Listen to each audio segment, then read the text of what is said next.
ایران کے آبی گزرگاہ آبنائے ہرمز تاریخی اور جغرافیائی لحاظ سے نہایت اہمیت کے حامل ہے۔ تفصیل کراچی سے عائشہ آفرین کی رپورٹ میں۔ آبنائے ہرمز یہ فارسی الفاظ ہیں۔ آب کا مطلب پانی اور نائے کا مطلب پانی کی گزرگاہ۔ خلیج فارس اور خلیج عمان کے درمیان شمال میں ایران اور جنوب میں عمان اور متحدہ عرب امارات سے جڑا آبنائے ہرمز ایک سمندری راستہ ہے جس میں داخلے اور اخراج کے مقامات تو تقریباً 50 کلومیٹر چوڑے ہیں، لیکن درمیان میں سب سے تنگ مقام پر اس کی وسعت تقریباً 33 کلومیٹر رہ جاتی ہے۔ یہ سمندری راستہ اتنا ہی گہرا ہے کہ بڑے تجارتی جہاز اس کے وسط میں ہی سفر کر سکتے ہیں، یعنی بڑے آئل ٹینکر تقریباً 10 کلومیٹر چوڑے چینل میں ہی سفر کر سکتے ہیں۔ آبنائے ہرمز کی اہمیت کا اندازہ اس بات سے لگایا جا سکتا ہے کہ دنیا میں تیل کی مجموعی رسد کا 5واں حصہ اسی راستے سے گزرتا ہے۔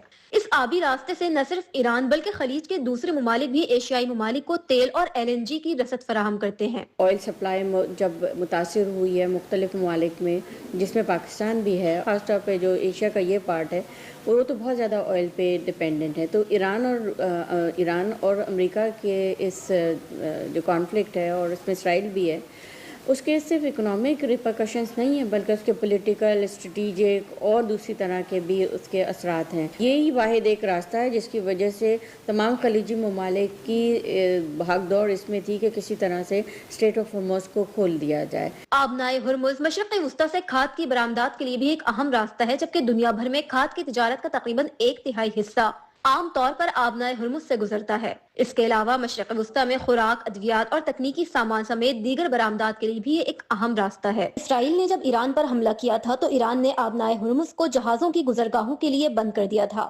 جس سے خلیج ممالک سے چین، روس اور دنیا بھر کو تیل کی ترسیل رک گئی تھی اور عالمی مارکیٹ میں تیل کی قیمتیں آسمان کو چھونے لگی تھیں۔ عارضی جنگ بندی اور آبنائے ہرمز کھولنے کے بعد سے ان ممالک کو تیل کی ترسیل شروع ہوئی اور قیمتیں نیچے کی جانب آنا شروع ہو گئی ہیں۔ امید ہے کہ پاکستان کی مؤثر سفارتکاری کے باعث جمعے سے جنگ کے دونوں فریقین کے درمیان ہونے والے مذاکرات کے بعد آبنائے ہرمز مستقل طور پر کھل جائے گی۔ عائشہ آفرین، پاکستان ٹیلی ویژن نیوز، کراچی۔